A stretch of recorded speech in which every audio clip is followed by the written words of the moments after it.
Assalamualaikum warahmatullahi wabarakatuh.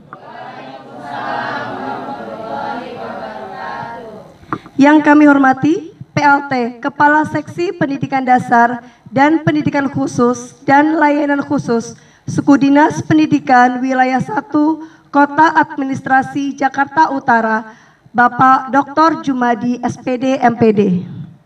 Yang kami hormati Ibu Kepala SDN Pademangan Timur 03, Ibu Jumitri SPD. Yang kami hormati peserta diseminasi budaya positif Bapak Ibu Guru SDN Pademangan Timur 03. Pertama-tama, marilah kita ucapkan puji syukur karena Allah telah memberikan terutama saya kemudahan pada hari ini untuk menyampaikan diseminasi budaya positif pada hari ini. Untuk mengawali kegiatan kita pada hari ini, kita akan awali dengan menyanyikan lagu Indonesia Raya 3 stansa. Bapak Ibu Guru dipersilahkan untuk berdiri sejenak. Untuk Indonesia.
sebelum kita masuk ke acara inti pada siang hari ini,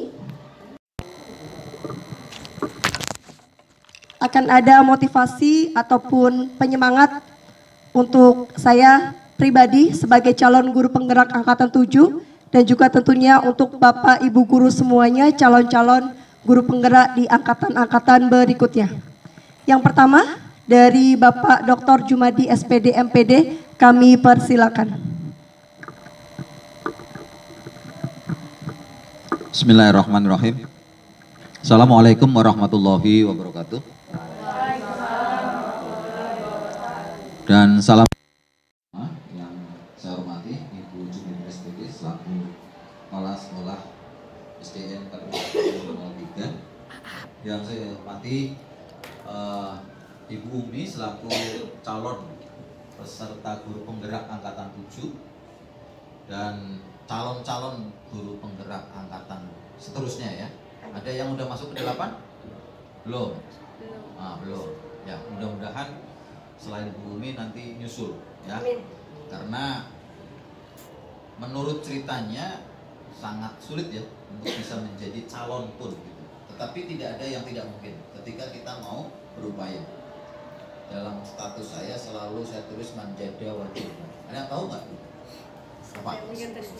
Barang siapa bersungguh-sungguh pasti berhasil. Dan saya adalah orang yang sudah membuktikan itu.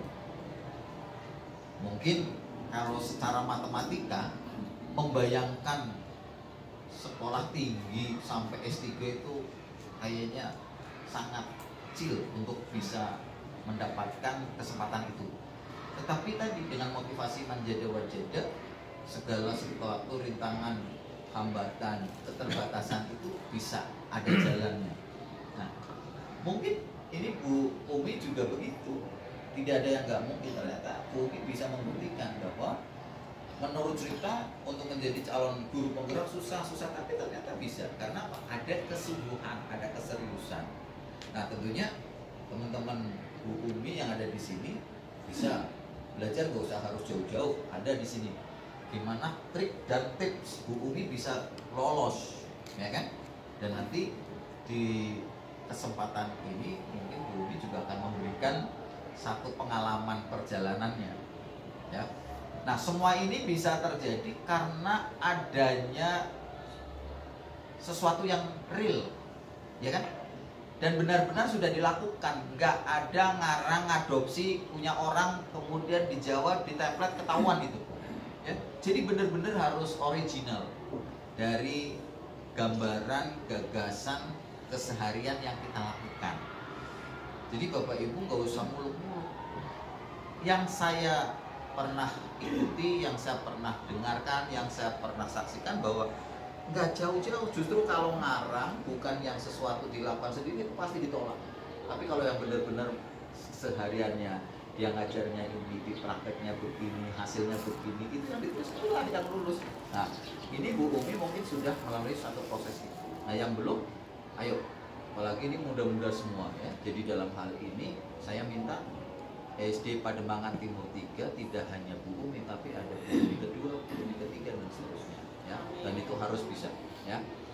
Nah, untuk angkatan sebelumnya berapa Bu Umi? Ada apa Bu Umi baru satu-satunya di guru? Nah, kan angkatan ke-7 baru satu, berarti kemarin angkatan 1, 2, 3 kita nggak ada ya. Nah, oke. Bu Umi adalah orang yang pertama di sekolah ini sekalipun di angkatan ke-7. Maka saya minta Bu Umi wajib memberikan penularan. Apalagi Bu Umi posisinya adalah sekarang sudah wakil. Artinya sudah ada setingkat lebih tinggi dibanding teman-teman. Maka wakil adalah perpanjangan tangan kepala sekolah. Maka ketika Bu Jumitri sedang sibuk dan sebagainya, maka Bu Umi bisa memberikan ilmu-ilmu ya. Jadi tanpa diminta oleh teman-teman, Ibu harus memberikan ya. Apalagi diminta, misalnya teman-teman ini udah ngumpul nih, gimana sih Bu Umi ajarin dong, wajib. Walaupun teman-teman nggak minta pun Bu Umi wajib mendiseminasikan. Kewajiban pertama adalah sebagai jabatannya wakil kurikulum. Kewajiban kedua adalah sebagai individu bahwa sudah memperoleh ilmu duluan, maka supaya lain bisa meniru, mengadopsi, meneladani, mengikuti, maka dikasih tahu trik-trik dan tipsnya ya. Maka kalau angkatan 7D SD Pademangan Timur 3 hanya satu-satunya, maka ini keberapa kali untuk kegiatan ini? Baru pertama. Nah, maka ada 13 orang ya, 1, 2, 3, 4, 5, 6 ya, 13 orang. Ini menjadi gerbong kedua di angkatan keberapa nanti? Mau 8 kah, 9 kah, terserah ya. Berarti kalau seandainya Bu Umi sekarang mendiseminasikan dan 13-nya ini lolos langsung, berarti itu kehebatan ya. Syukur-syukur 100%, kalaupun enggak ya 99,9 ya. Jadi seperti itu. Jadi saya minta bantuan ke teman-teman semua, jangan pernah underestimate.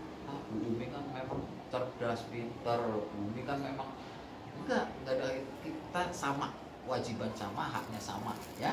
Maka kalau Bu Umi bisa, kenapa saya tidak, kan begitu. Jadi yang harus diambil adalah iri positifnya. Bu Umi aja bisa, masa saya nggak bisa gitu. Jadi seperti itu. Jadi jangan ngomong, itu kan Bu Umi, saya kan jangan. Kalau begitu, ibu nggak akan maju. Harus dibalik. Bu Umi aja bisa, masa saya nggak bisa? Kalau nggak bisa, ayo tanya. Nah, Bu Umi itu menjadi orang yang nanti wajib memberikan trik dan tip. Itu yang pertama. Yang kedua, Bapak Ibu, ini budaya baik. Nah, budaya baik ini perlu Bapak Ibu juga nanti, sekalipun labelnya belum guru penggerak, tetapi ilmu kebiasaan budaya Bu Umi sebagai calon guru penggerak, Ibu boleh menerapkan dan harus. Jangan mentang-mentang, nah itu kan Ibu Umi karena statusnya penggerak melakukan kayak gitu. Lantas kalau Ibu yang lain karena belum dilabelin calon guru penggerak lantas nggak mau ngikuti, bukan. Guru penggerak adalah kesempatan nama, tetapi bukan berarti aktivitas Bapak Ibu dalam tugasnya di kelas lantas ke tradisional gitu. Bahwa sesuai guru penggerak kurikulumnya udah banyak berubah, banyak tantangan. Nah itu harus diikuti. Jadi jangan pernah memberi garis batas, Bu Umi kan guru penggerak, ya wajar ngajarnya begitu. Lantas Bapak Ibu selain Bu Umi karena belum label calon guru penggerak lantas masih tradisional, nggak boleh begitu ya. Jadi ingin saya label hanya label guru penggerak karena Bu Umi adalah salah satu di antara teman-teman yang sudah mendapat kesempatan lebih duluan. Tapi Bapak Ibu bukan berarti ilmu, kebiasaan, kegiatan yang dilakukan nggak boleh ditiru, nggak boleh dilaksanakan, itu bukan berarti bukan begitu ya. Jadi saya minta kebaikan yang Bu Umi lakukan, budaya positif yang Ibu lakukan, wajib Bapak Ibu guru tiru, aplikasikan di kelas, di lapangan. Baik bagaimana perencanaannya, bagaimana pelaksanaannya, bagaimana penilaiannya, bagaimana pembuatan laporan, ikuti. Nah, maka begitu ada kesempatan nanti dibuka pendaftaran calon guru penggerak baik ke-8, ke-9, ke-10, berarti dalam hal itu nilai probabilitas Bapak Ibu udah lebih tinggi, nilai peluangnya lebih besar. Karena apa? Kalau mungkin Bu Umi kemarin meraba-raba karena sendiri ya kan, otodidak. Tapi ternyata karena di sini udah ada ibaratnya mentor, udah ada yang menjadi piloting, Bapak Ibu udah punya ibaratnya guru, maka harusnya begitu. Terus yang berikutnya, jangan hanya Bapak Ibu ketika mau dinilai aja seolah kok sempurna banget, kemudian begitu gak dinilai kembali, jangan juga ya. Pokoknya harus konsisten, pokoknya terus itu kebaikannya. Ada atau tidak adanya Bu Jumitri yang supervisi Bapak Ibu, ada tidaknya nanti Bu Umi yang supervisi Bapak Ibu, ya tetap konsisten.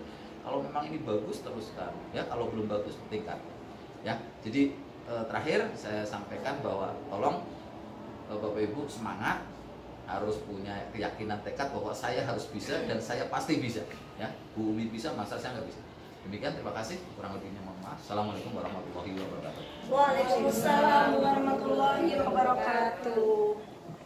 Baik, terima kasih Pak Jumadi, luar biasa motivasinya baik untuk saya sendiri dan juga teman-teman semua. Kembali lagi, semoga nanti dari sekolah Pati 3 Pak bisa lebih banyak lagi peserta guru penggeraknya. Berikutnya setelah dari Bapak Jumadi, mohon motivasi ataupun penyemangat dari Bu Jumitri selaku Kepala SDN Pademangan Timur 03. Dipersilakan Ibu.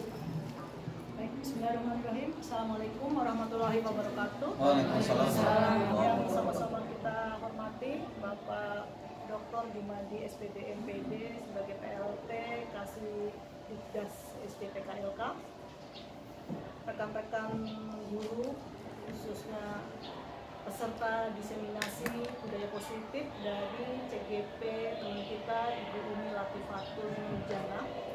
Alhamdulillah hari ini kita bersama-sama berada di ruangan ini dalam kesempatan yang baik dan sebuah kebanggaan kita dihadirkan atau kita menghadirkan Bapak kita yang super sibuk di wilayah kita ternyata masih bisa memberikan motivasi yang sangat bagus untuk rekan kita Ibu Umi, sehingga saya seakan sudah kehabisan motivasi karena sudah banyak tersampaikan oleh Bapak kita. Tetapi saya hanya ingin menggarisbawahi bahwa memang saat ini baru satu, tetapi saya yakin dari sekian banyak yang ada di sini, kemarin sudah beberapa mencoba, sedang dalam proses, dan saya berharap akan diikuti karena memang semua itu berdampak positif buat karir kita, buat pekerjaan kita. Jadi harapan saya dengan Bu Umi sebagai pembuka jalan akan diikuti oleh semuanya. Dan kita yakin seperti yang disampaikan oleh Pak Jumadi, manjada wajada, insya Allah kita bisa kalau kita mau.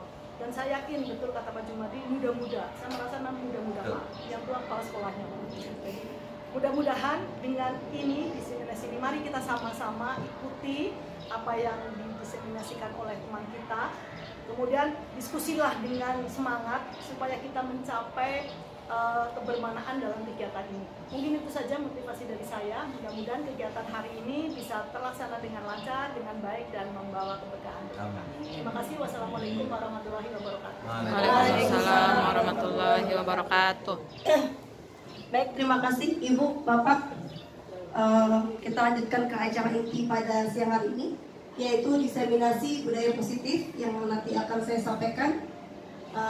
Saya Umi Latifatul Nurjana dari SDN Pademangan Timur 03, merupakan calon guru penggerak angkatan 7, jadi masih calon. Saya harus menyelesaikan beberapa bulan lagi, masih ada 3 bulan yang harus diselesaikan untuk nanti bisa berubah menjadi labelnya jadi C-nya hilang, menjadi seorang guru penggerak angkatan 7 DKI Jakarta.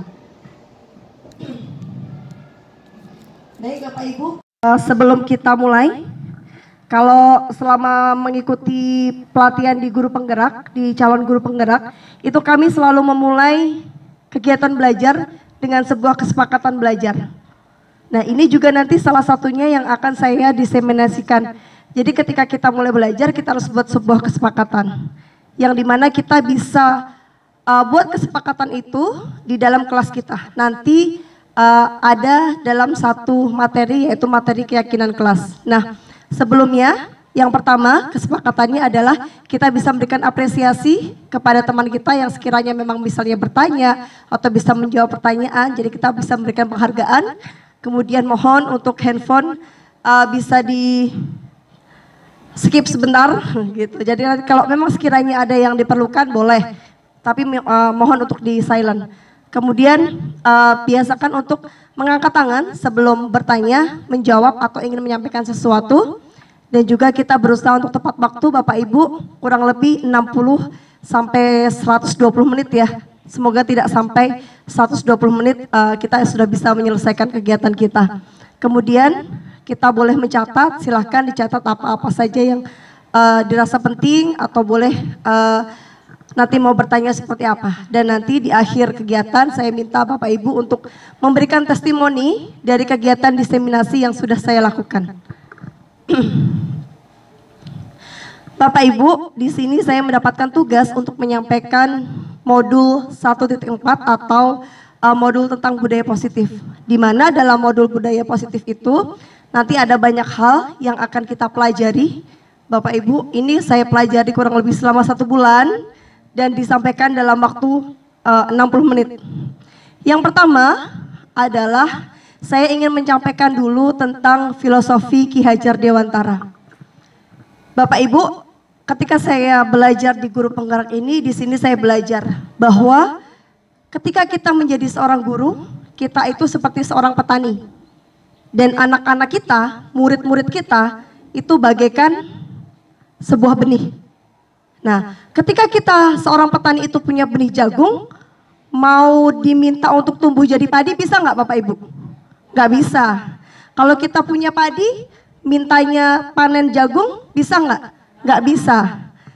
Nggak akan bisa. Padi ya pasti tumbuhnya akan jadi padi, jagung akan jadi jagung. Tinggal bagaimana, mau padi yang montok, apa padi yang mengering, yang gagal panen, atau mau jagung yang hebat, atau jagung yang ala kadarnya, yang dimakan aja nggak ada manis-manisnya, jagung manis tapi tidak manis. Nah, disinilah peran kita. Terima kasih. Disinilah peran kita sebagai guru. Kita adalah seorang petani, di mana kita itu berperan bahwa padi ini nanti, murid kita nanti akan tumbuh dan berkembang menjadi padi-padi yang luar biasa. Nah, berikutnya Bapak Ibu. Nah, nilai dan peran guru penggerak. Seorang guru penggerak itu harus memiliki 5 nilai dan 5 peran. Nilainya adalah mandiri, reflektif, inovatif, kolaboratif, berpihak pada murid. Sedangkan perannya adalah sebagai pemimpin pembelajaran, coach sebagai guru lain, salah satunya dengan diseminasi ini, mendorong kolaborasi, mewujudkan kepemimpinan murid, serta menggerakkan komunitas praktisi. Bapak Ibu, poin utama pada hari ini adalah saya akan menyampaikan disiplin positif. Sebelum kita mulai, pati 3, satset, luar biasa. Biar agak-agak lebih tenang lagi ya Bapak Ibu. Nah, disiplin positif. Apa itu disiplin positif? Nah, seorang guru itu harus menciptakan budaya positif di kelas maupun di sekolah. Dijalankan dengan konsep-konsep inti seperti nanti akan saya sampaikan disiplin positif, teori kontrol, teori motivasi, hukuman, penghargaan, posisi kontrol guru, kebutuhan dasar manusia, keyakinan kelas, dan juga segitiga restitusi. Dengan adanya penerapan budaya positif ini, maka akan memudahkan kita dalam mencapai tujuan pendidikan nasional sesuai dengan filosofi KHD tadi. Dan seorang guru penggerak itu memiliki nilai dan menjalankan peran guru penggerak nantinya akan mampu menerapkan budaya-budaya positif itu tidak hanya di kelas saja. Jadi harapannya bisa untuk ke seluruh sekolah. Nah, Bapak Ibu, di sini Ki Hajar Dewantara mengatakan bahwa di mana ada kemerdekaan, disitulah harus ada disiplin yang kuat. Sungguh pun disiplin itu bersifat self-disiplin, yaitu kita sendiri yang mewajibkan kita dengan sekeras-kerasnya, tetapi itu sama saja. Sebab jikalau kita tidak cakap melakukan self-disiplin, wajiblah penguasa lain mendisiplinkan diri kita. Dan peraturan demikian itulah harus ada di dalam suasana yang merdeka. Jadi merdeka belajar itu tidak serta-merta anak-anak merdeka bebas mau ngapain aja. Justru di merdeka belajar itu kita punya disiplin dalam diri kita. Kalau kita merdeka berarti kita bisa mendisiplinkan diri kita. Kalau kita nggak bisa mendisiplinkan diri kita, berarti harus ada pihak lain yang harus mendisiplinkan kita. Kemudian di sini ada nilai-nilai kebajikan, di mana nilai-nilai kebajikan itu adalah sifat-sifat positif manusia yang merupakan tujuan mulia yang ingin dicapai oleh setiap individu. Nah, di sini nilai kebajikan yang disampaikan adalah khususnya pada profil pelajar Pancasila, di mana kita tahu profil pelajar Pancasila itu ada 6: beriman, bertakwa kepada Tuhan Yang Maha Esa, dan berakhlak mulia. Kemudian mandiri, bernalar kritis, berkebinekaan global, bergotong royong, dan kreatif. Dan ini sudah kita terapkan untuk kurikulum merdeka di kelas 1 dan kelas 4. Tetapi di kelas lain pun tetap menerapkan nilai-nilai kebajikan yang ada dalam profil pelajar Pancasila. Kemudian teori motivasi Bapak Ibu. Bapak Ibu, ternyata teori motivasi menurut Diana Gossen itu ada 3. Yang pertama, anak termotivasi itu untuk menghindari ketidaknyamanan atau hukuman. Yang kedua, untuk mendapatkan imbalan atau penghargaan dari orang lain. Dan yang ketiga, untuk menjadi orang yang mereka inginkan dan menghargai diri sendiri dengan nilai-nilai yang mereka percaya. Nah, kalau hanya sekedar untuk menghindari ketidaknyamanan atau hukuman, biasanya orang yang motivasi perilakunya untuk hal ini itu mereka cuma akan, apa sih yang akan terjadi kalau kita nggak melakukan itu, gitu. Jadi mereka hanya sekedar menghindari sebuah hukuman.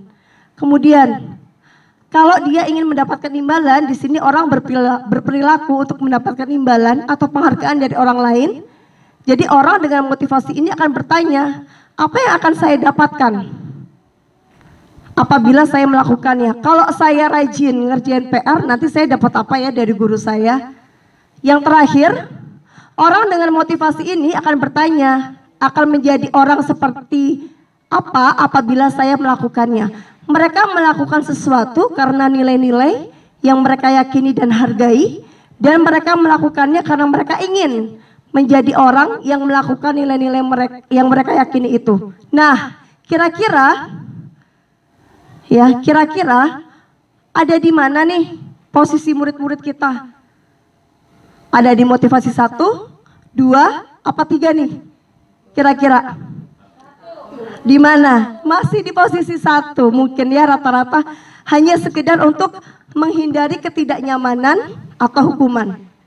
Nah, jadi saya mengerjakan PR karena saya tidak mau dihukum. Mungkin rata-rata di kelas kita seperti itu.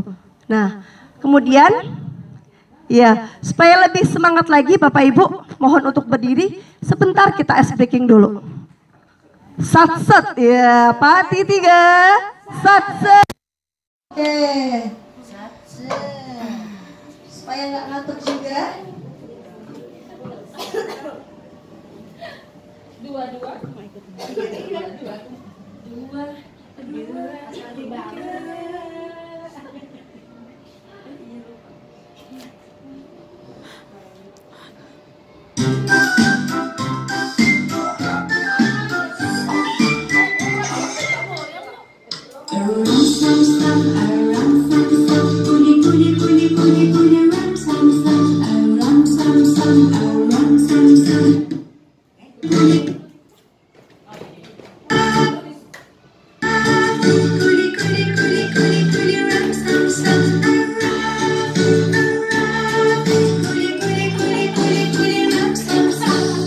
Dallas yapabiliriz.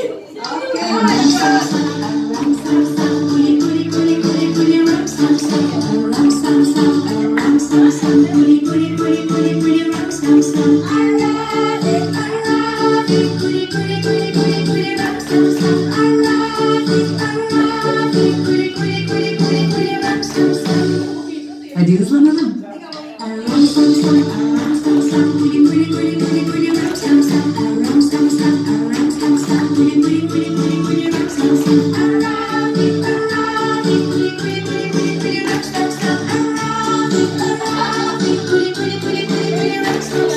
Bence daha hızlı yapabiliriz.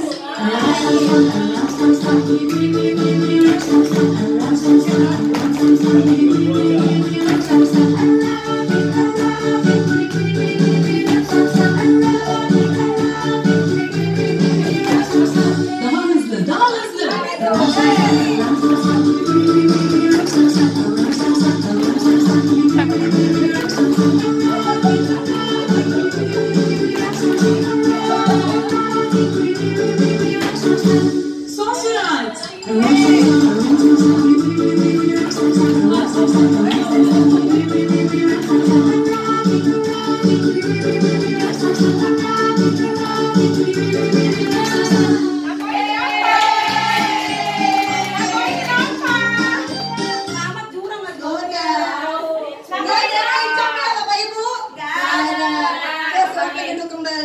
Masih aman.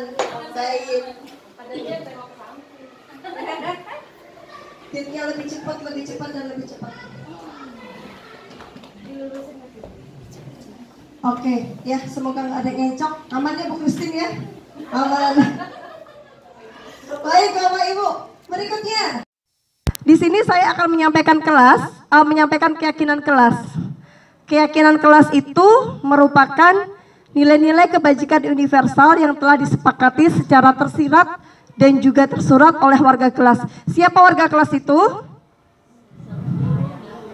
Semua yang ada di kelas. Siapa? Ya murid sama kita. Jadi keyakinan kelas ini tidak hanya berlaku untuk untuk murid, tapi juga untuk kita sebagai guru. Yang membuat ya guru dengan murid. Nah, seseorang akan lebih tergerak dan bersemangat untuk menjalankan keyakinannya daripada hanya sekedar mengikuti serangkaian peraturan tertulis tanpa makna. Selama ini kita tahu setiap sekolah pasti punya yang namanya peraturan. Pasti ada, entah peraturan khusus untuk sekolah itu atau peraturan untuk di kelas. Dan selama ini peraturan itu dibuat dari mungkin sebelum anak murid itu masuk ke sekolah ini. Ya, jadi peraturan itu sudah ada. Anaknya belum masuk ke Pati 3 juga sudah ada peraturannya. Karena peraturan itu dibuat sepihak oleh sekolah. Nah, sehingga peraturan-peraturan itu ya hanya sebatas anak harus menjalankan, tapi dia tidak diminta untuk membuat peraturan itu. Karena siapa yang membuat peraturan itu? Yang membuat adalah sekolah. Nah, Bapak Ibu, apa bedanya dengan keyakinan kelas? Kalau keyakinan kelas itu yang membuat adalah guru dengan murid. Dan tentunya di kelas itu beda-beda. Misalnya di kelas saya 6F dengan di kelasnya Bu Rahmi 6B. Keyakinan kelasnya bisa jadi beda karena kita sepakati masing-masing antara kita dengan murid kita. Nah, kemudian di dalam keyakinan kelas atau di dalam keyakinan sekolah, apa saja yang harus kita lakukan dalam pembentukan keyakinan sekolah atau keyakinan kelas? Keyakinan kelas itu bersifat lebih abstrak daripada peraturan yang lebih rinci dan konkret. Kemudian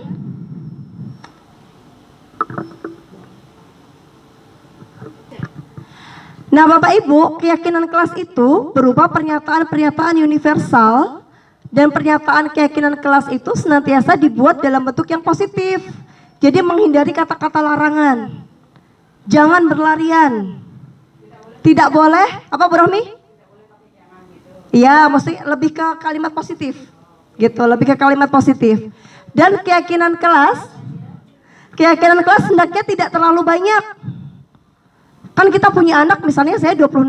Kemarin saya praktekkan satu anak aja bikin 3 kali 26, kalau diturutin semua, ada banyak sekali pasti keyakinan kelasnya yang diinginkan. Nah, jangan terlalu banyak, sehingga kalau nggak banyak-banyak, itu bisa atau lebih mudah diingat dan dipahami oleh warga kelas. Keyakinan kelas itu sebaiknya sesuatu yang dapat diterapkan di lingkungan itu. Gitu, jadi yang memang kita bisa terapkan. Bukan yang kita sudah bikin keyakinan kelas, ternyata kita sendiri tidak mampu menjalankan keyakinan kelas itu. Jadi nanti setiap hari ada aja yang melanggar. Kemudian contohnya misalnya tidak boleh bawa HP ke sekolah misalnya. Misalnya kita melarang anak untuk tidak boleh bawa HP. Gitu. Sebaiknya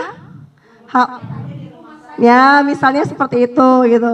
Jadi ketika memang itu bahasanya negatif bisa diubah menjadi bahasa yang positif gitu. Kemudian semua warga kelas hendaknya ikut berkontribusi dalam membuat keyakinan kelas lewat kegiatan curah pendapat. Curah pendapat itu setiap anak menyampaikan keyakinan-keyakinan kelas apa yang mereka inginkan. Bebas, kalau di awal bebas. Mau satu anak Bu, saya punya 5, nggak apa-apa. Nah, dari banyaknya keyakinan kelas itu, nanti kita tampung, kita diskusikan mana keyakinan kelas yang akan kita sepakati. Dan tentunya di sini kita harus bisa meninjau keyakinan-keyakinan kelas itu dari waktu ke waktu. Nah, berikutnya Bapak Ibu, di sini saya tampilkan kemarin saat membuat keyakinan kelas di kelas saya, kelas 6F. sedikit gambaran.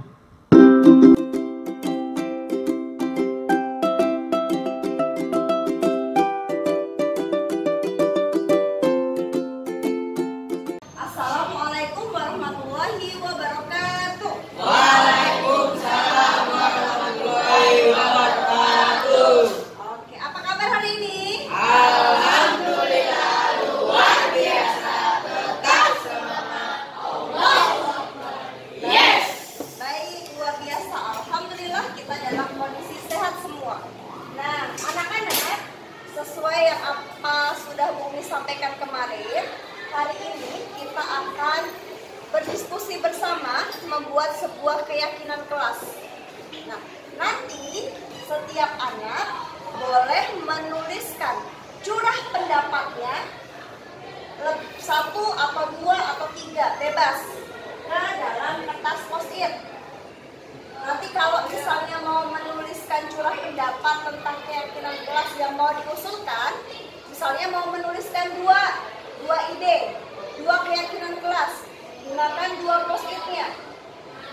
Ya, boleh berbeda warna. Ya, di sini kan ada banyak warna. Ya, gunakan berbagai macam warna ini. Kemudian setelah nanti anak-anak menuliskan ke dalam kertas post-it ini, kita akan tempelkan di papan tulis curah pendapat kalian masing-masing. Kemudian nanti akan kita diskusikan bersama curah pendapat mana yang kita sepakati sebagai keyakinan kelas kita. Bisa dimengerti? Baik. Bumi akan membagikan dulu satu orang satu post-it. Ya. Bisa tolong dibantu ya. Nanti kalau misalnya mau menuliskan lebih dari satu boleh minta kertas yang berbeda warnanya. Oke.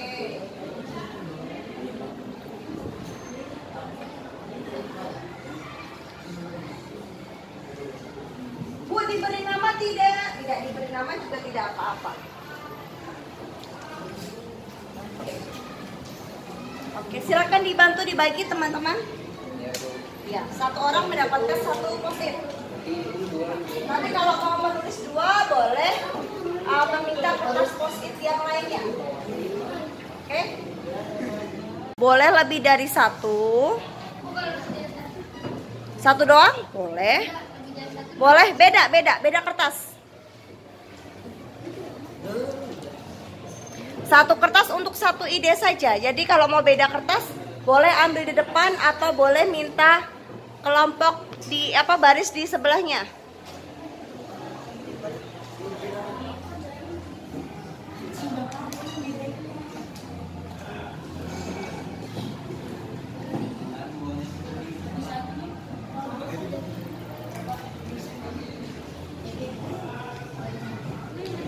Satu ya, satu kertas satu ide ya. Satu kertas satu ide. Kalau idenya lebih dari satu, boleh ganti kertasnya.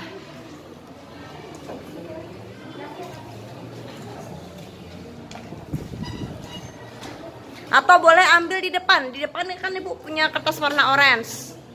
Orange kan nggak ada yang punya. Nah, pasti beda. Nanti kalau mau tiga berarti pakai tiga warna.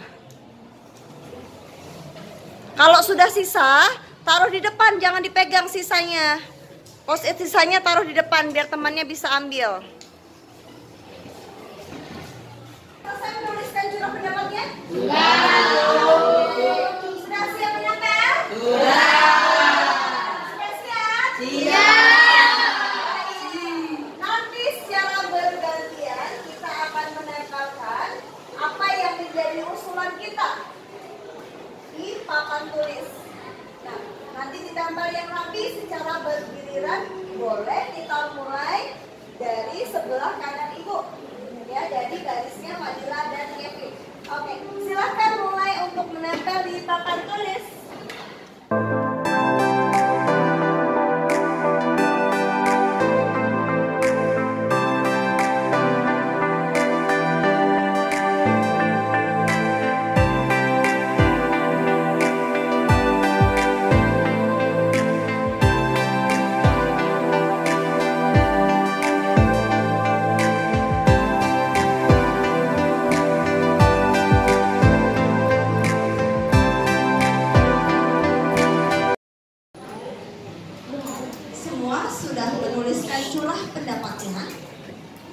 sekarang saatnya kita membaca satu persatu curah pendapat dari ke-26 anak bumi. Nanti perwakilan bumi minta tolong perwakilan baris untuk membacakan curah pendapatnya anak-anak semua. Ketika nanti ada curah pendapat yang sama, kita bisa tempelkan atau kita bisa tumpuk. Baru nanti kita lebih persempit menjadi sebuah keyakinan kelas. Oke? Oke, silahkan disiapkan satu perwakilan baris untuk membacakan curah pendapat kalian semua. Oke, mulai dari baris paling kanan. Silahkan maju. Oke, ayo.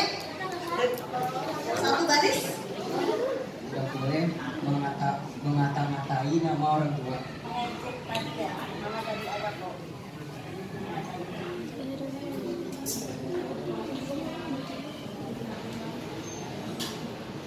Tidak boleh tidur di dalam kelas saat jam pelajaran. Tidak boleh saling mencela. Tidak boleh ngomong kotor atau kasar.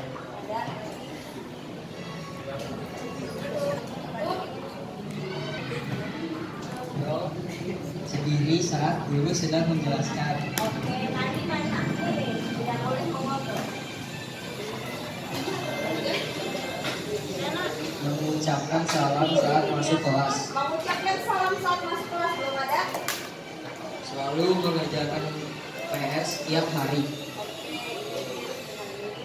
Lanjut. Berangkat ke sekolah tepat waktu. Tidak berterlambat. Lanjut. Mendengarkan guru ketika guru sedang menerangkan. Oke, Babita.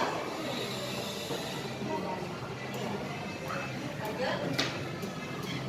Selalu tertib dalam melaksanakan upacara. Lanjut. Selalu mengerjakan tugas dengan rajin dan tepat waktu. Tidak bertengkar dengan teman. Lanjut. Tidak boleh mengobrol saat pelajaran dimulai. Oke, tidak mengobrol. Berarti kesini ya. Dapat ya. Terima kasih Hilton. Baik. Sudah dibacakan semua curah pendapatnya. Sudah kita satukan mana-mana curah pendapat yang mirip, ya. Yang mirip-mirip ternyata dari 4 baris. Tadi kalau kita jodoh-jodohkan yang mirip, sudah menyempit tinggal beberapa curah pendapat atau ide untuk keyakinan kelas kita apa nanti. Nah, dari ide-ide ini nanti kita sepakati ide mana yang akan kita jadikan sebagai keyakinan kelas kita. Nanti akan kita bahas satu persatu mana yang cocok, yang oke buat kita jadikan keyakinan di kelas 6F. Anak-anak, tadi kita sudah menggabungkan beberapa curah pendapat yang sama. Kita tinggal memindahkan curah pendapatnya ke keyakinan kelas. Mana yang akan kita sepakati sebagai keyakinan di kelas 6F. Baik, Ibu bacakan dari yang pertama dulu ya. Tidak boleh saling mencela atau mengata-ngatain nama orang tua. Oke nggak? Oke, baik. Kita tuliskan di sini. Kemudian, tidak boleh merusak fasilitas sekolah. Di sini ada 1, 2, 3, 4, 5, 6, 7, 8, 9, 10, 11, 12, 13, 14, 15, 16, 17. 17 kesepakatan kelas kita nanti kita perbaiki ke dalam satu lembar, ya, dan bisa kita sepakati dan kita tanda tangani secara bersama. Oke? Oke. Sudah ya untuk kegiatan penyusunan keyakinan kelas pada hari ini. Nah, kita sudah membuat keyakinan kelas kita yang kita memang sepakati bersama. Ada yang tidak setuju? Ada yang, Bu, yang ini enggak deh. Bu, saya maunya ini gitu. Nah, keyakinan kelas ini berarti yang melaksanakan siapa?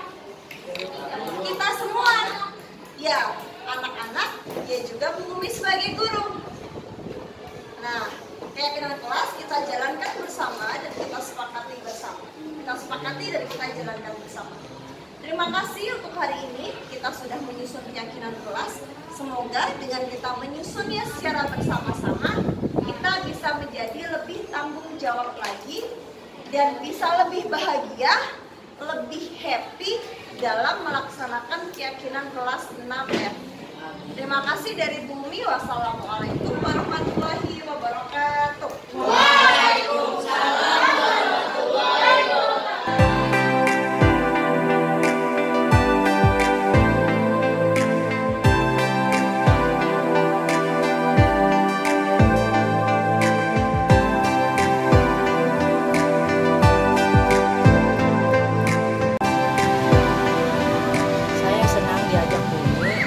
Membuat keyakinan kelas. Saya dan teman-teman diberi kebebasan untuk menyampaikan pendapat. Kami lebih bahagia dalam melaksanakan keyakinan kelas. Terima kasih. Setelah melakukan keyakinan kelas, saya dapat mengutarakan pendapat saya seperti mengajak teman untuk tidak mengerjakan pekerjaan rumah yang di sekolah yang seharusnya dikerjakan di rumah, dan mengajak teman untuk tidak mengejek dan mengolok-olok teman. Saya dan teman-teman jadi lebih senang menjalankan keyakinan kelas tersebut. Terima kasih.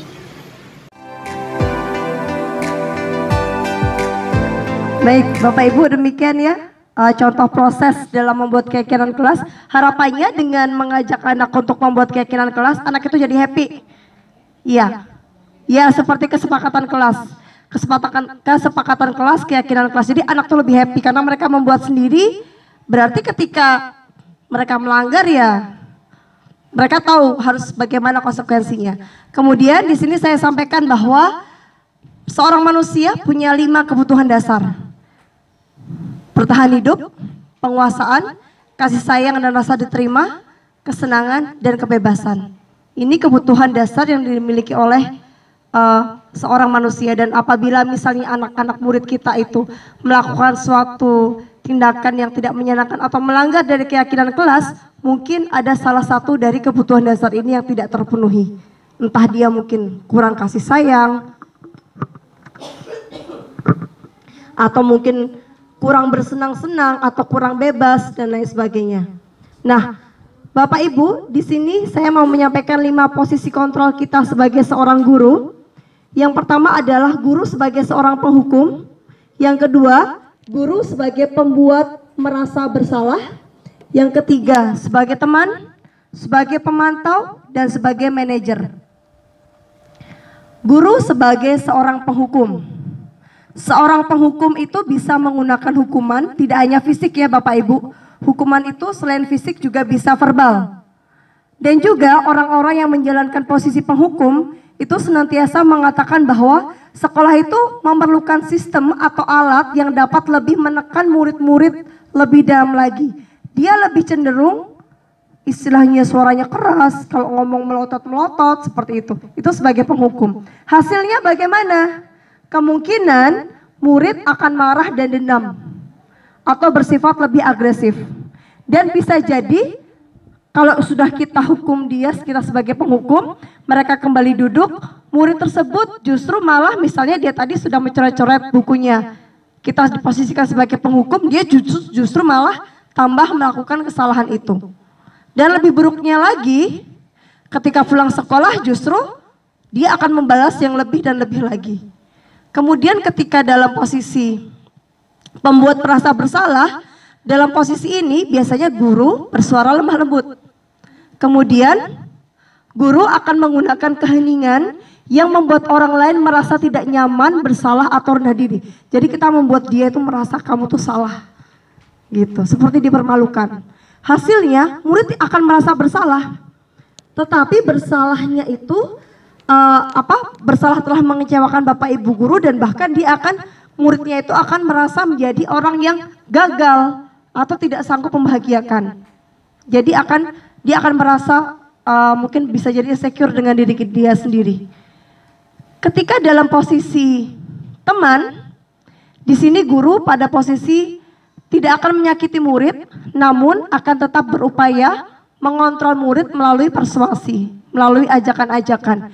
Dan di sini murid akan merasa senang dan akrab dengan guru. Ini termasuk dampak yang positif. Hanya saja kalau kita posisikan sebagai teman, dampak negatifnya murid menjadi tergantung pada guru itu. Kayak mungkin seperti manja gitu ya. Ketika kita dalam posisi pemantau, di sini memantau berarti mengawasi. Pada saat kita mengawasi, kita bertanggung jawab atas perilaku orang-orang yang kita awasi.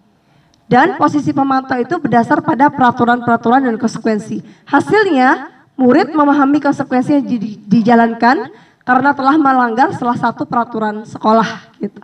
Terakhir, sebagai manajer. Kalau sebagai manajer di posisi terakhir, posisi ini di mana guru harus berbuat sesuatu bersama dengan murid. Dan mempersilahkan murid mempertanggungjawabkan perilakunya. Mendukung murid agar dapat menemukan solusi atas permasalahannya sendiri. Hasilnya fokus ada pada murid, bukan untuk membahagiakan guru atau orang tua. Jadi fokusnya itu ke muridnya, bukan sekedar untuk membahagiakan guru. Guru akan mengembalikan tanggung jawab pada murid untuk mencari jalan keluar permasalahannya dengan bimbingan guru. Nah, di sini Bapak Ibu guru, bedanya ketika kita menjadi seorang penghukum, pembuat merasa bersalah, teman, pemantau, atau manajer. Misalnya dari segi perkataannya. Kalau seorang penghukum, dia akan misalnya gini. Kalau kamu tidak melakukannya, kalau kamu tidak mengerjakan PR, saya akan menghukum kamu menulis 10 kali misalnya. Kalau dalam posisi pembuat orang merasa bersalah, kita akan membuat dia merasa bersalah. Kamu sudah mengecewakan Bu Guru. Bu Guru kecewa dengan kamu tidak mengerjakan PR. Kalau sebagai teman, kerjakan PR ya, gak kasihan apa sama Bapak Ibu Guru, misalnya seperti itu. Kalau posisi sebagai pemantau, apa peraturan sekolah kita? Kalau PR harus seperti apa? Nah, sedangkan kalau manajer itu kita menanyakan bahwa mengajukan pertanyaan-pertanyaan. Apa yang kita yakini? Apa keyakinan kelas kita? Gitu. Jadi tidak langsung menjudge dia salah, tapi kita menanyakan kembali. Nah, selama ini di manakah posisi saya atau di posisi kita? Posisi Bapak Ibu ada di mana? Apakah di posisi apa tadi? Ada 5 posisinya. Apakah sebagai seorang penghukum? Apakah seorang pembuat orang merasa bersalah? Sebagai teman, sebagai pemantau, atau sebagai manajer? Nah, kira-kira ada di posisi mana? Oke, mungkin kalau Bu Sela ada di posisi penghukum dan pembuat orang merasa bersalah. Gitu. Kemudian Bu Sela, kalau ke depannya Bu Sela pengennya mau jadi di posisi mana? Di posisi manajer. Jadi yang kita harapkan di sini, ketika kita sudah tahu 5 posisi kontrol seorang guru, kita bisa menjadi di posisi manajer itu. Nah, Bapak Ibu, selanjutnya, kalau di sini saya ada sebuah pertanyaan-pertanyaan, nanti kita jawab siapa yang mengatakan, si penghukum, teman, pembuat rasa bersalah, atau siapa? Yang pertama, saya kecewa sekali dengan kamu. Berarti dia di posisi apa? Penghukum. Di posisi apa? Penghukum, oke kita lihat. Pembuat rasa bersalah. Karena membuat anaknya itu merasa bersalah. Saya kecewa kamu gak ngerjain PR, gitu misalnya. Kemudian, kamu tidak pernah benar melakukannya. Apa? Kita langsung menjudge dia, menghukum dia. Kemudian, ayolah lakukan demi ibu bapak. Tadi di posisi teman. Berikutnya, apakah kamu mau mendapatkan stiker bintang hari ini? Di mana?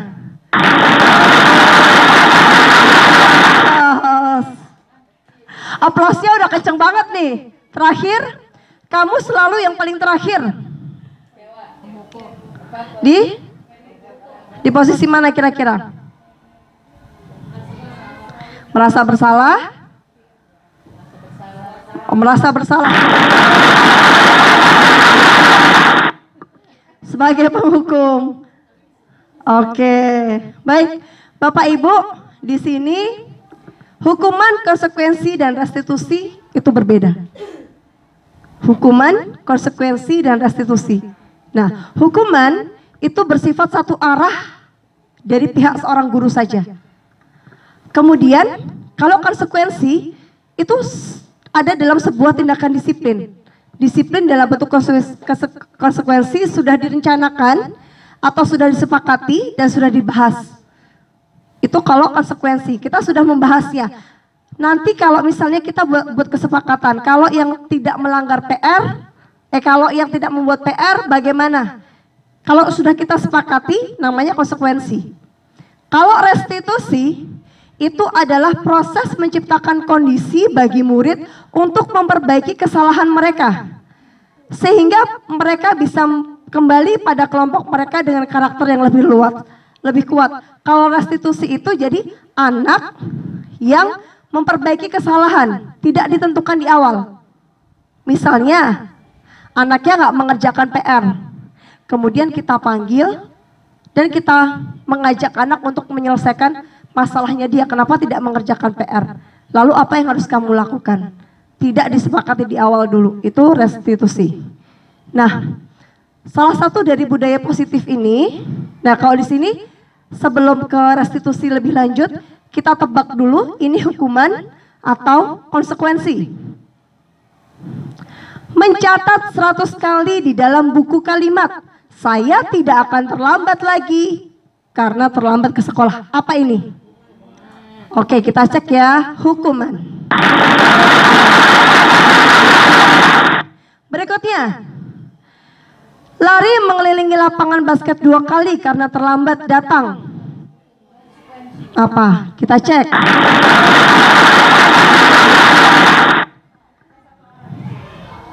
Berikutnya, murid diminta untuk push up 15 kali karena tidak menggunakan masker ke sekolah.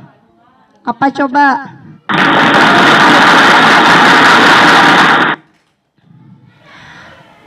Menggantikan kertas tugas teman yang telah dicoret-coret. Konsekuensi kita cek.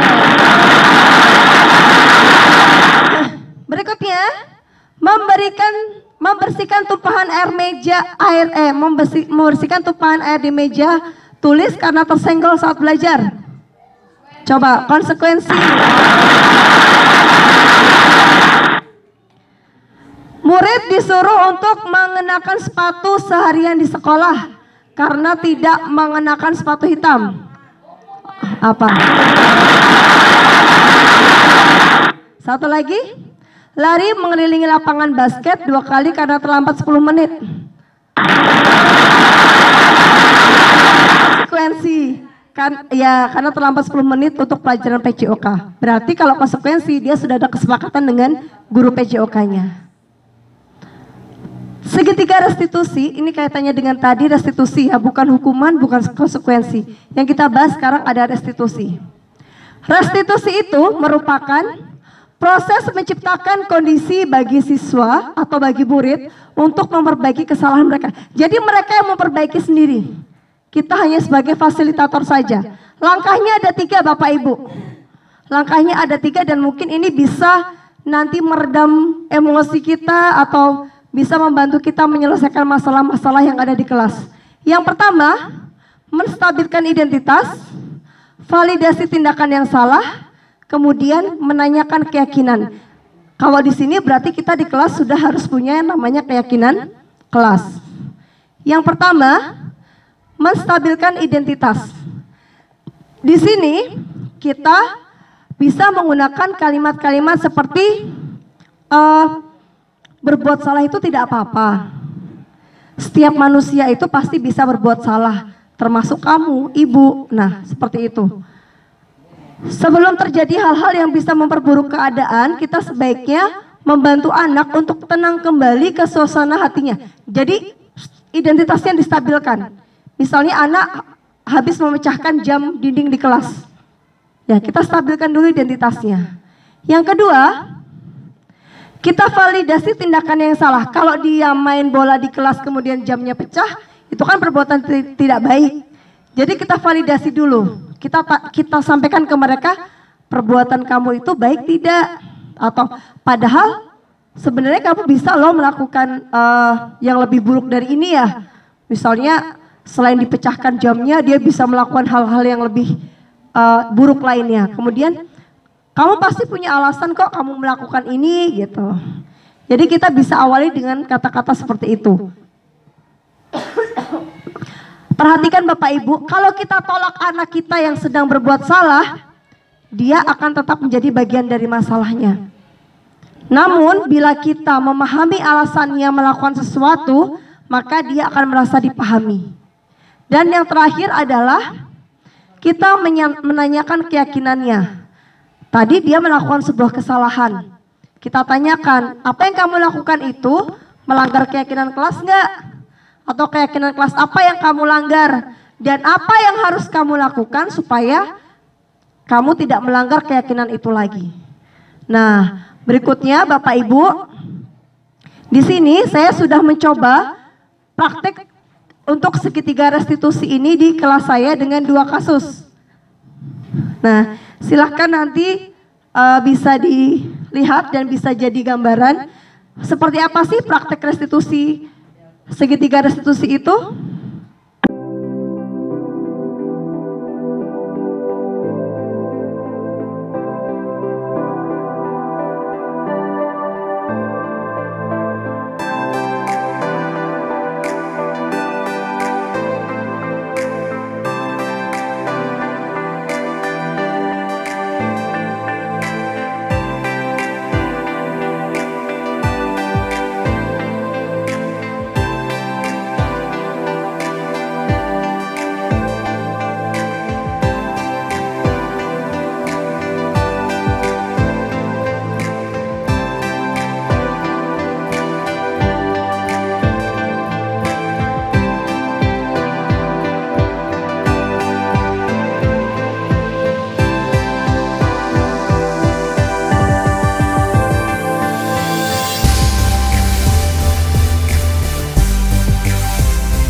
Bu Umi mau bertanya, kenapa jam dinding di kelas tadi bisa terjatuh?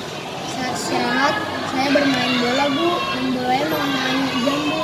Oke, Fatin tadi istirahat bermain di kelas dan bolanya mengenai jam dinding. Fatin bukan satu-satunya orang yang pernah melakukan kesalahan. Kemarin juga Fatin tahu kan ada teman Fatin yang meletakkan botol minum di dalam kelas. Nah, Ibu tahu Fatin suka bermain bola. Fatin boleh bermain bola tapi di tempat yang tepat. Apakah bermain bola di dalam kelas itu boleh, Fatin? Tidak, Bu. Apakah ada tempat yang menurut Fatin lebih tepat digunakan untuk bermain bola? Ada, Bu. Di mana? Di lapangan sekolah. Oke, di lapangan sekolah. Tepat sekali, Fatin. Maka gunakanlah lapangan untuk bermain bola. Bukan di dalam? Bukan di dalam kelas. Fatin, nantinya kamu ingin jadi orang seperti apa? Saya ingin jadi pemain profesional, Bu. Pemain bola profesional. Baik, luar biasa ya Fatin, yang pantas kamu suka bermain bola. Nah, Fatin, apakah masih ingat keyakinan kelas apa yang sudah pernah kita sepakati? Tidak Bu, tidak boleh bermain dalam kelas. Saya istirahat dan main di halaman sekolah dan tidak boleh masuk fasilitas sekolah Bu. Iya Fatin, terima kasih sudah mengingat keyakinan kelas yang sudah disepakati oleh kita. Lalu apa yang harus Fatin lakukan supaya kejadian hari ini tidak terulang lagi di kemudian hari? Saya saat istirahat, saya akan menang bola di lapangan Bu, dan saya tidak akan masuk fasilitas sekolah lagi. Seharusnya saya tadi langsung merapikan jam yang jatuh Bu. Baik, terima kasih Fatin.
Keliling sama dengan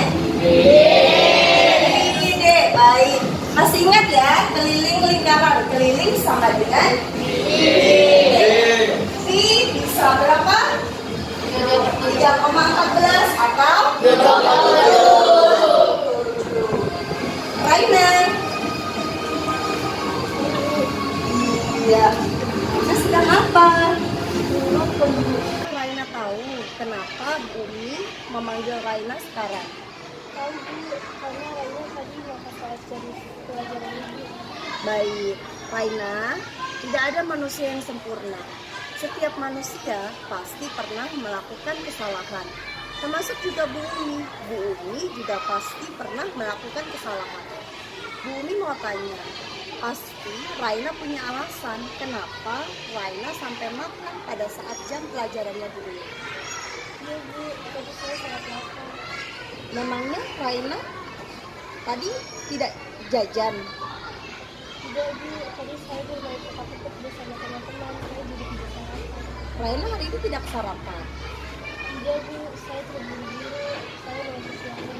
Baik, Raina masih ingat tidak keyakinan kelas kita salah satunya apa? Tidak boleh makan saat jam pelajaran Bu, maka saya saat istirahat. Baik, kita punya keyakinan kelas tidak boleh makan pada saat jam pelajaran. Nah, lain waktu Raina harus bisa mengatur apa? Mengatur waktu istirahat.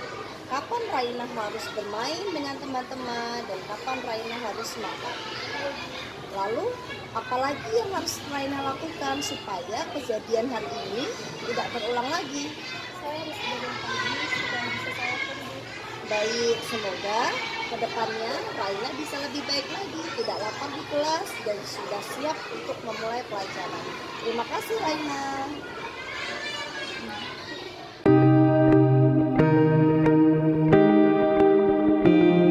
Nama saya Fatin dari kelas 6F SDN Pademangan Timur 03.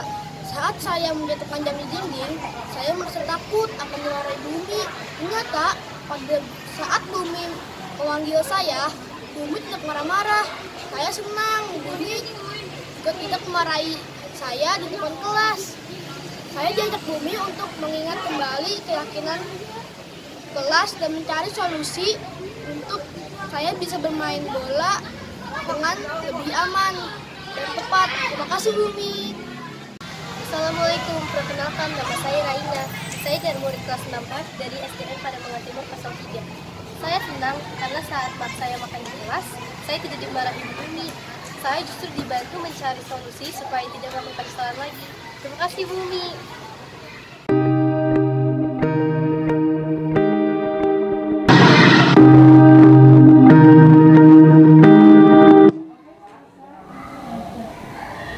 Baik, Bapak Ibu, demikian tadi contoh dari penerapan segitiga restitusi yang sudah dipraktekkan. Adem ya kalau kita bisa Baik Bapak Ibu, terima kasih. Saya sudah menyampaikan berbagai macam tentang budaya positif. Semoga kita bisa menerapkannya di kelas kita. Baik itu keyakinan kelas, kemudian nilai-nilai kebajikan, dan juga segitiga restitusi. Berikutnya Bapak Ibu, sebelum kita akhiri diseminasi kita pada siang hari ini, mungkin dari Bapak Ibu ada pertanyaan? Oh, silahkan Bu Sela. Dapat hadiah, Dapat hadiah dari cantik. Baik Bu, tadi berbicara tentang keyakinan kelas. Apa keyakinan kelas itu hanya bisa dilaksanakan oleh guru kelas? Terus bagaimana dengan guru bidang studi? Oke, baik, terima kasih. Aplaus dulu dong buat Bu Sela. Terima kasih Bu Sela. Baik, apakah keyakinan kelas ini hanya bisa dilakukan oleh guru kelas? Nanti langsung naik dari kelas 1 naik ke kelas 6. Bapak Ibu, jadi keyakinan kelas ini bisa diterapkan oleh semua guru kelas, baik dari kita wali kelas maupun mungkin Pak Nakoi sebagai perwakilan dari guru bidang studi. Boleh membuat keyakinan kelas dan bisa. Jadi nanti ketika bidang studi agama punya keyakinan kelas sendiri, boleh sekali dan itu bisa dilakukan. Misalnya di SMP atau SMA kan itu kan gurunya juga berbagai macam ya, ada guru bidang studi masing-masing. Nah, boleh membuat keyakinan kelasnya. Gitu, terima kasih Bu Sela. Kita ada lagi dari Bapak Ibu guru, Pak Nakoi. Baik, silakan Bapak. Baik, assalamualaikum warahmatullahi wabarakatuh. Waalaikumsalam warahmatullahi wabarakatuh. Saya ingin menanyakan terkait dengan restitusi budaya positif. Apakah ketika anak berbuat masalah di kelas, apakah secara langsung kita langsung selesaikan, apakah menunggu jam pelajaran itu selesai? Begitu aja. Terima kasih. Assalamualaikum warahmatullahi wabarakatuh. Tepuk tangan. Tepuk tangan. Mantap. Terima kasih. Terima kasih Pak Noko. Ini bagaimana dalam segitiga restitusi ini? Nah, bisa juga disesuaikan dengan situasi dan kondisinya. Kalau yang tadi saya praktekkan itu di luar jam.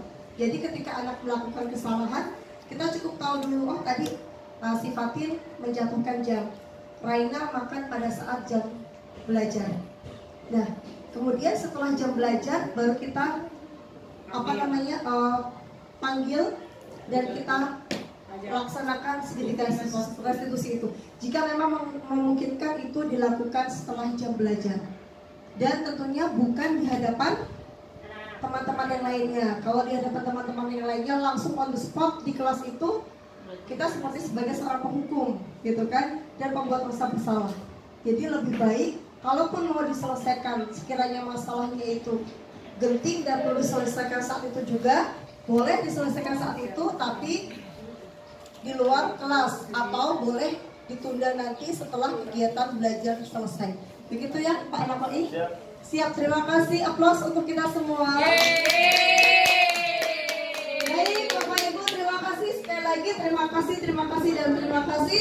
Dan kita bisa menjadi guru yang tergerak, bergerak, dan juga menggerakkan. Jadi tidak hanya tergerak saja, tapi kita juga bisa bergerak dan juga bisa menggerakkan. Terima kasih saya ucapkan kepada Bapak Ibu guru semuanya. Dan yang biasa kami awali di guru penggerak adalah dengan salam dan bahagia.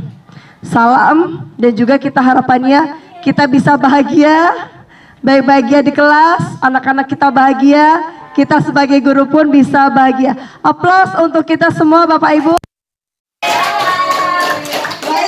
Sebagai sesi akhir, saya minta untuk Bapak Ibu menuliskan testimoni setelah mengikuti kegiatan ini dalam kertas-kertas post-it. Nanti kalau sudah dituliskan testimoninya, bisa Bapak Ibu tempelkan di bawah layar untuk testimoninya. Setiap orang bisa menuliskan testimoninya satu persatu. Setelah melakukan budaya positif ini, apa sih yang setelah mengikuti diseminasi ini, apa yang Bapak Ibu rasakan? atau apa yang ingin Bapak Ibu perbuat ke depannya lagi, dan lain sebagainya. Sekali lagi terima kasih dari saya, aplaus untuk kita semua. Wassalamualaikum warahmatullahi wabarakatuh. Waalaikumsalam warahmatullahi wabarakatuh. Pati 3 Sat. Bu, saya udah, Bu. Kalau di close boleh nonton. Saya udah, Bu.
Assalamualaikum warahmatullahi wabarakatuh. Selamat sore Bapak Ibu semuanya. Terima kasih kepada Ibu Umi yang sudah menyampaikan diseminasi budaya positif dan mentransfer pengetahuan yang Ibu Umi dapatkan pada calon guru penggerak angkatan 7. Saya sebagai guru kelas 6 tergerak hatinya dengan kasus-kasus yang sudah Ibu Umi sampaikan kepada kami semua. Saya akan mencoba untuk membuat keyakinan kelas di kelas saya yang cukup bagus dan juga untuk kesepakatan kelas bersama. Dan juga tadi di mana Ibu Umi sudah mentransfer ilmunya, sudah berbagi ilmunya yang beliau dapatkan di CGP. Selamat untuk Ibu Umi, sukses selalu, maju terus. Assalamualaikum warahmatullahi wabarakatuh. Waalaikumsalam warahmatullahi wabarakatuh. Dari apa yang tadi disampaikan oleh Bu Umi sebagai calon guru penggerak, ada beberapa hal yang saya tangkap dari materi-materi yang sudah disampaikan, dan tentunya ini sangat bermanfaat sekali untuk saya pribadi untuk melaksanakan kegiatan pembelajaran di kelas ataupun di luar kelas terkait dengan peserta didik khususnya. Yang pertama tentunya dengan mengikuti diseminasi budaya positif ini, saya dapat mengetahui perubahan paradigma dari stimulus respon ke teori kontrol kita akan menjadi lebih humanis dalam memandang seseorang, terutama siswa yang kita hadapi setiap hari. Yang kedua, dengan mengikuti apa yang hari ini disampaikan oleh Ibu Umi, dengan adanya keyakinan kelas, tentunya murid menjadi terarah dan merasa diraih untuk menentukan dan menjalani nilai-nilai yang dihargai. Mungkin itu yang dapat saya tangkap dari semua apa yang telah disampaikan oleh Ibu Umi. Tentunya saya pribadi insya Allah akan berusaha sekuat mungkin untuk bisa menjadi calon guru penggerak berikutnya setelah Ibu Umi. Sukses untuk Bu Umi, terima kasih. Assalamualaikum warahmatullahi wabarakatuh.